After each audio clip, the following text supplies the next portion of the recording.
Well, this summer marks the 30th anniversary of a beloved baseball movie, A League of Their Own. The iconic movie came out in 1992 and tells a fictionalized version of a real-life women's professional baseball team. While the film is loved for what it represents in the history of professional baseball, for two southern Indiana stadiums, it's special for a deeper reason. News director Shalina Barker, along with photojournalists Dave Novak and Paige Easley, give us a look inside the two stadiums, which play essential roles in the creation of the movie.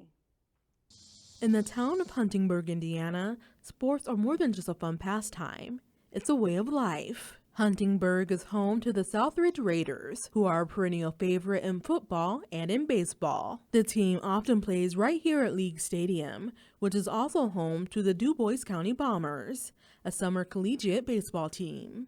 League Stadium is a perfect home for the two teams, but it wouldn't be what it is today without the help of Columbia Pictures. I was working over in the park, and a van load of guys came up, and four of them kind of walked towards our old stadium. And one of them walked up to me and said, "Hey, we're with Columbia Studios. Can we go look in your stadium? We might be shooting a movie here." The movie was ultimately titled A League of Their Own, which starred Gina Davis, Madonna, and Tom Hanks. It portrayed a fictionalized account of the All-American Girls Professional Baseball League, which Philip Wrigley created in the 1940s. One of the league's most popular teams was the Rockford Peaches. Dale Payne is the director of Parks and Recreation for the city of Huntingburg. It's a relatively new title for Payne, who was just beginning his career for the department during the filming of this movie. He says when studio executives arrived to look at the stadium, it was a fraction of the size it is now. They actually had their art director with them, and he actually liked it because he liked the lights. They were period for that time, in the 1940s.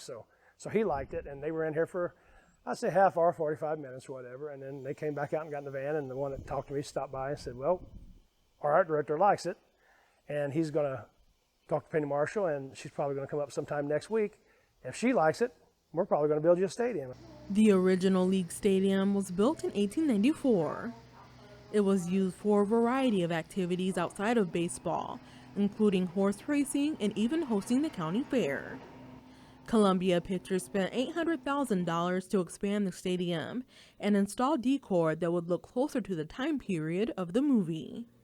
Payne says many of the movie's iconic scenes were shot in these areas. The scene that was over there was at the very beginning of the movie when we first got to Huntingburg, where the guy pulled his pant legs up, and says the girls can't play baseball, and then the shortstop hit him in the chest with a baseball and stuff like that, so that was kind of neat. In our display area, you'll see, it was going to leave the thing that said "No Crying in Baseball" right where it was at, where it was shot. The umpires didn't like that because usually if you're coming for a ball this way, it's usually a pop-up, and they didn't want nobody, it was made out of rubber, they didn't want nobody to put their cleats on there and go sliding and get hurt. So they had 50 extras that they paid to be here because they wanted them here every day, and then they would usually bring in another 100 or so that they wanted here, same people. And then the other days, if you come in the park, get dressed, get your hair done, come on in. Budweiser and Coca-Cola both paid $1 million to have their signs put in the movie. Now, I don't know about any of the other ones. That's the only ones they ever told us about. And I guess that's why they're taller and why they're by the scoreboard. Memories that will last a lifetime. Ultimately, Columbia Pictures chose League Stadium because of its proximity to Evansville, which is one of the other locations for the movie.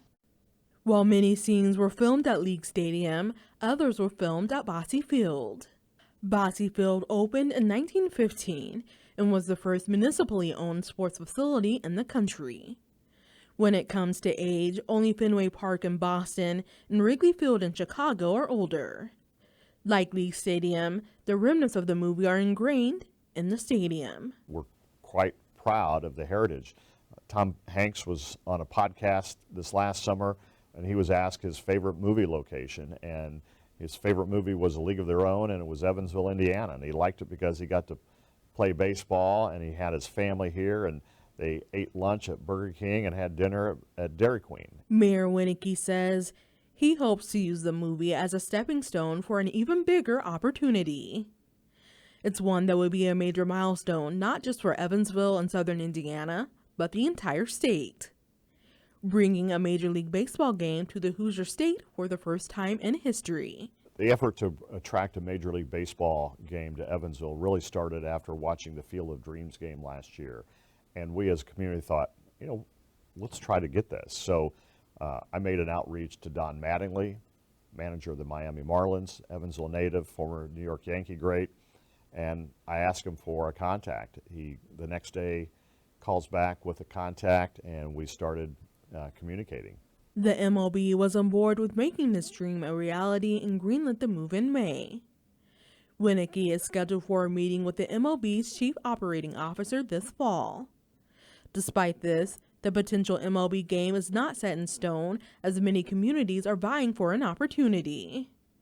Additionally, before this can happen, Bosse Field would have to undergo several renovations, including new dugouts that are further away from the home plate per MLB regulations. Another major improvement is replacing the current seats at Bosse Field. They're currently in the process of raising around $1 million to get them replaced, not just for the potential MLB game, but for Evansville Otters fans as well. In total, all of the renovations would cost around $3 million.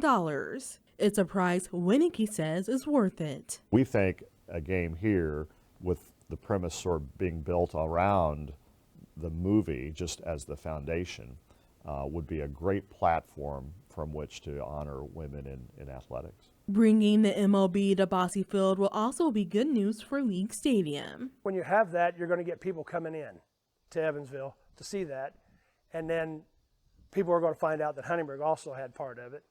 And I think, you know, probably this thing has turned into a 2 or 3 day event when Major League Baseball is there. So, you know, if they're not doing anything there that day, they might want to take a day trip. Regardless of the MLB's decision about a game at Bosse Field, one thing is certain. Those close to either of these southern Indiana stadiums will continue to work to see that their legacy lives on for future generations. Reporting for First City Focus, I'm Shalina Barker. A League of Their Own also brought additional Hollywood attention to Huntingburg. After filming wrapped up, HBO used League Stadium to film Soul of the Game, a movie about African-American baseball greats Jackie Robinson, Satchel Paige, and Josh Gibson.